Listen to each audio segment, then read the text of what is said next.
And welcome to the European Parliament in Brussels for Talking Europe. On February 24th and 25th, Italy will hold general elections. Whoever wins this election will lead the eurozone's third largest economy. That's why it matters for the rest of Europe. I've invited two MEPs, one from Finland and one from Italy. And later in the programme, I'll meet Stefan Füle. He is the EU Commissioner for Enlargement. I'll ask him if Europe can afford to take in new members given the current crisis. But as always, let's start on our set here at the European Parliament. So who are the main candidates in Italy's upcoming elections? Well, there's of course the centre-left candidate Pier Luigi Bersani. He and his Democratic Party are the clear favourites to win the election.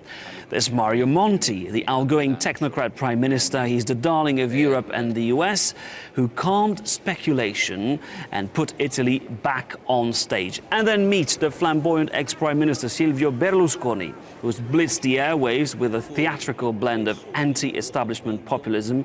There are, of course, other candidates, including a real comedian, Giuseppe Grillo. Let me introduce you to my two guests on this set. To my left, Pino Arlacchi. Hello, you're an Italian member of the European Parliament.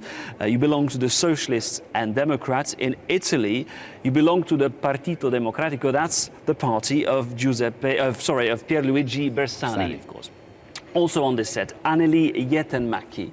You're from the other end of Europe. You come from Finland. You're the Vice President of the Alliance of Liberals and Democrats. And let me ask you, is there a great deal of interest for the Italian elections in your home country, Finland? Yes, because, as you said, Italy is a big country and it has huge impact on the European Union economy. And I would like to say that we follow Italian elections much more than, for example, Italians follow our elections. That's true. We don't know much, I guess, in Italy about the current political thread in Finland. But let's start with your party, the Democratic Party. Do you think that the left could win in Italy? Could win in two ways.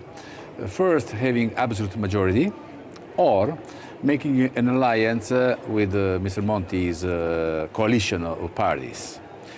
So we don't know now exactly the outcome, but either outcome would be an improvement for the country, because we come from a long, dark era, which was Berlusconi's government, and the economic crisis. The country's GDP plunged back to the same of 1984. The standard of living, not the GDP, but the concrete standard of living of people went back to 30 years ago. It would redesign the political map of Europe. You would have the second, France, and the third, Italy, largest economies of Europe ruled by the left. There are elections all the time in different European Union countries and the government change, as we have seen. But if there will be new government, it's sure that there will be some differences. But when you say that Monti is darling of the European Union, if there is some other prime minister, he is also the darling of European Union. I remember before French elections, for example, Angela Merkel was in favor of Sarkozy, but now I think the cooperation between Sarkozy and Hollande and Merkel is very good, so that we must trust Italian voters. Now, let's talk about Mario Monti, il professore. He's, as I said, the darling of Europe. He doesn't seem to be so popular at home because his coalition at the moment, that's what the poll suggests, may only get 15% of the vote. Why this lack of enthusiasm?